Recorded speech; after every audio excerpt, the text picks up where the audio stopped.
bilang bahagi ng pagpapatibay ng ugnayan sa komunidad at patuloy na paghatid ng serbisyo sa mga liblib na lugar.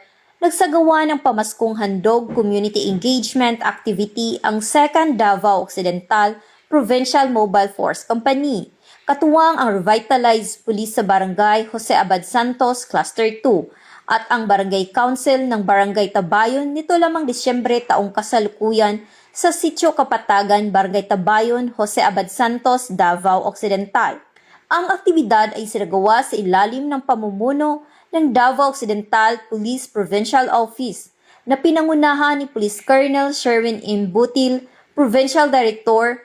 Pinamunuan ito ng mga personahe ng 2nd Davao Occidental Provincial Mobile Force Company at ng RPSB JAS Cluster 2. Kabilang sa mga pangunahing gawain, ang pamamahagi ng tsinelas at pre-love clothes, formal na turnover ng isang comfort room, libreng gupit at feeding activity kung saan nagsalo-salo ang mga residente.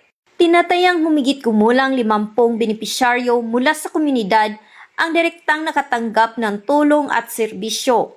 Sa kabila ng bulubundukin at malayong lokasyon ng Sitio Kapatagan, muling pinatunayan ng PNP Davao Occidental ang malasakit at aktibong presensya sa mga geographically isolated and disadvantaged areas.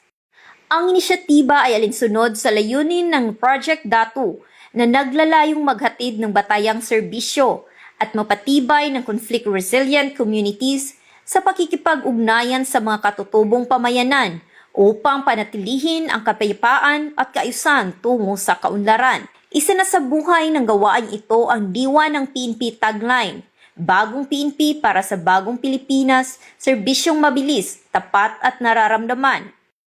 Mula dito sa Police Regional Office 11, ako ang inyong PNN correspondent, Patrolwoman June Mary Joy Rupig, alagad ng batas, taga-taguyod ng Balitang Pulis.